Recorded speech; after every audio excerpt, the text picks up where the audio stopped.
Well, good morning, guys. How are we all doing? Welcome to the weekend, everybody. Hope you guys all had a good week. I'm Dan from Trading with Dan, and this is our Bitcoin morning update. So if you guys wouldn't mind smashing that like button, and we shall go straight over to those Bitcoin 4-hour charts. So, yeah, as we can see, Bitcoin on the 4-hour, we are still trading sideways within this range, literally smack bang in the middle of it. We've obviously got our upside. I mean, we pretty much call it 60k. Our downside, 58.5k, and obviously 57.5k to pretty much trigger some lower price action. But yeah, still trapped within this range. Obviously awaiting a move. It is the weekend. It's the weekend, and obviously you guys definitely know what my views are for the weekend. All I will say is that we've been trading sideways for a couple of days now. So maybe we will get some action over the weekend. Just purely on the basis that we've been trading sideways for a bit anyway. So, and obviously Ethereum are making a nice move to the upside, so that could potentially trigger a move to the upside this weekend in Bitcoin, but we should have to see how it goes. But yeah, usually I would say sideways, but I mean, I'm a bit undecided this weekend as to whether we could potentially get a move up from here, just with Bitcoin actually getting dragged up by Ethereum. But yeah, nice sideways action, which is obviously why alts have been thriving over the past couple of days. Not too much else to say on Bitcoin. I mean, the analysis is basically the same as yesterday. We'll have a look at the stochastics, see how they're getting on at the end of the video. But obviously, a break above 60k. A break below, well, either 58 and a half, and then 57 and a half. So let's go over to our old friend Ethereum. So we were talking about how if we basically came back up again, which we're looking like we were doing, then we can potentially get a nice move this second time, an actual real move, as opposed to the swing failure we had last time, and that appears to be what we have got going on, which is very good to see. You can see we broke out the top end of our range. This is pretty much textbook. These are textbook market trickery here. Look, you can literally see the swing failure above, and then absolutely hammers you back down. The actual test of the bottom, literally almost to the tick to get people out of their positions, and then bang, straight in the opposite direction. These are just textbook market maneuvers to try and catch out those well, either over leveraged, over emotional, inexperienced traders. So yeah, to make you basically yeah, to basically get you out of positions. Anyway, I mean, we are looking good here. Basically, we are looking, yeah, we're looking very good. Like, yeah, very, very, very good here. I mean, we've got our levels of importance, but to me now we have obviously made a high relative to this high here. We've broken out of this major level here. I mean, the last real hurdle is potentially this horizontal. Well, both of these horizontals, to be honest, but to be honest, it's hard. Both of these are pretty much just as important. We could almost make it a zone. Ethereum gets through this zone, then we are basically going full crazy. Maybe we shall do a bit of a rectangle, because yeah, this is pretty much the level. Get through here, and we will be on our way. Basically, have I drawn this in the right place? No, I haven't. I can just move this about, can't I? Yeah, so this is where it did need to be.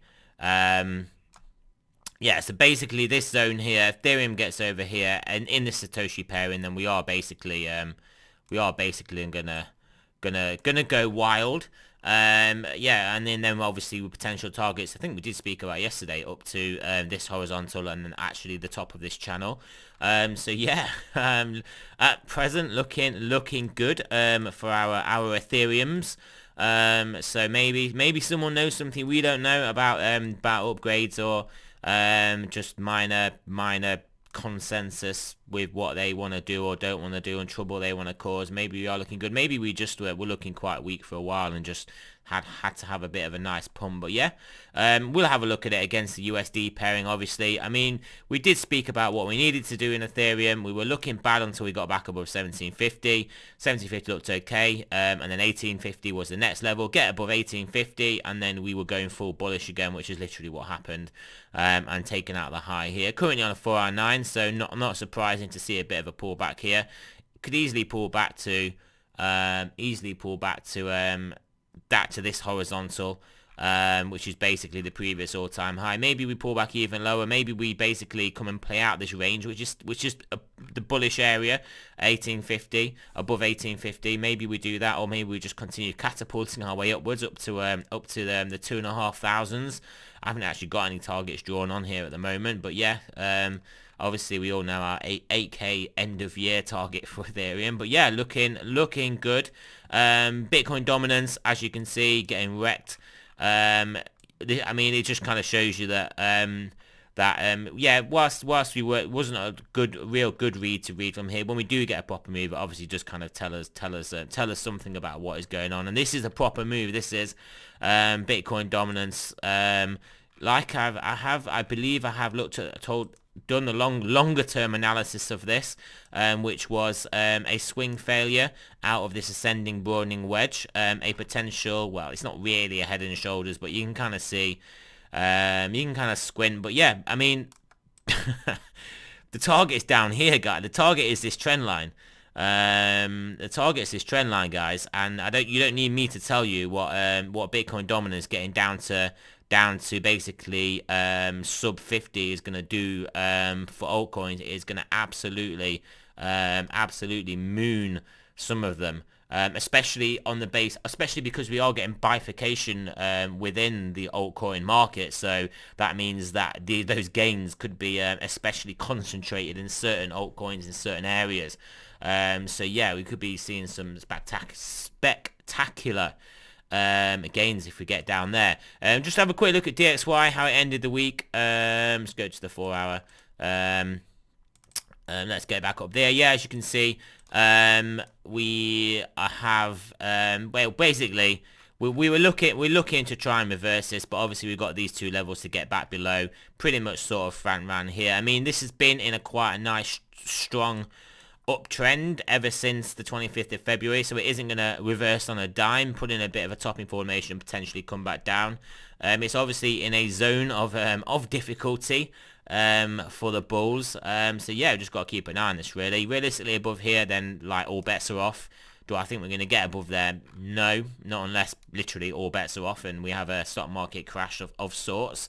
And I mean, it's coming. It is coming, guys. It is coming, but you got to make hay whilst the sun shines. And I mean, my guess is Q4 this year, maybe even just Q1 next year for a severe pullback. Once the Fed has to start doing something.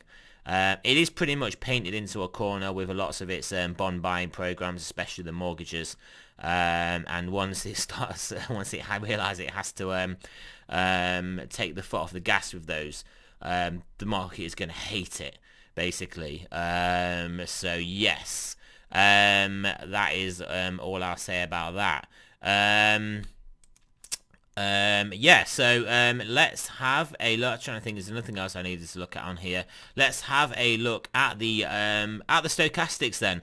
Let's have a look, how is that daily doing? But yeah, 4 hour, as you can see, 4 hours actually, we did say was potentially going to give us a bit of weakness yesterday, but yeah, it's still coming down. I mean, you can definitely look at this as a bullish reset. So obviously at some point I'll turn back up and then potentially give us that actual breakout, basically deep into the 60Ks for Bitcoin. 10 hour coming down as well. So we'll hashtag bullish reset that as well. 12 hour turning down, but not in an emphatic fashion. Daily getting up there. It's getting up there. 2-day turning up from a nice trend line. 3-day turning up. So I mean, I think we all basically know, if we ask ourselves deep down what is going to happen here. I mean, is this the top of Bitcoin? Have we put in our all-time highs? Are we not going to take this out and catapult onwards, upwards? I mean, is that what we're really thinking here? Clearly, there's not a single person that's thinking that. There may be some shorter term scalpers that are like trying to take shorts. I mean, yeah, fair dues, fair play. You get them in the stock market as well. You get professional shorters, and basically no one likes them. I don't not like them, but just the market as a whole just doesn't like them, basically. We just need, I mean, everybody knows which way their bread is buttered, and they just want, everyone wants everything just going up. We don't want no negativity, and that is the case basically in markets. But anyway, yes, people be taking shorts. I mean, that's fair enough. But realistically, we all know at some point this is going up. It's just like on the balance, on the balance of probabilities, we know. No, so there we go. But yeah, I don't know why I'm particularly looking at a 3-day here, but you can see here we have got a daily 9 up here, so we are potentially yeah, I mean, potentially sideways to down. So yeah, we can see what happens there. Maybe this is, obviously, I suspect on the daily for Ethereum we're not seeing a daily 9, so let me just go to Ethereum USD and go to the daily. Oh, we are now. We weren't previously, so we've run into this daily 9.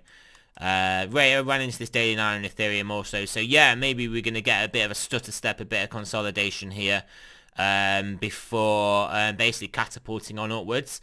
I mean, my read on this would be just how TDs often works is, I mean, it's similar to this one. We trade sideways into the 9, have a bit of indecision, and then break above pretty sharpish because we basically trade sideways into the 9. Obviously, when you trade straight up into the 9, you can then get more of a pullback because you didn't trade sideways into the 9. So this is sort of telling me that Bitcoin potentially can then get an explosive move to the upside once we invalidate this 9 on the daily. And obviously Ethereum is kind of like, is the opposite, is like, well, we could get some sideways to down because we are coming off an actual nice move up. But we are, there is going to be a lot of FOMO buying now because Ethereum is at all-time highs. A lot of the spotlight is going to come back onto Ethereum. So yeah, I mean, obviously this is a dollar pair, and if Bitcoin does break up, I mean, Ethereum's not going to go down. Let's put it that way. So yeah, interesting. It will be an interesting weekend, I think. It will be an interesting weekend because we've got a lot of pent up energy at present from this sideways, this low vol sideways in this range. So we could get some pretty aggressive moves either to the upside or the downside. And would I say they're going to revert to the mean and retrace by Monday? I mean, not as certainly as I would normally say. We could literally get going, leave a gap, and continue on to the upside, or we could basically come down and then leave a gap, but literally trade lower if we're going to break to the downside. So yeah, interesting times, guys. So yeah, thank you for listening. Remember, this is not financial advice. I'm not a financial advisor. Always do your own research, and I shall speak to you guys soon.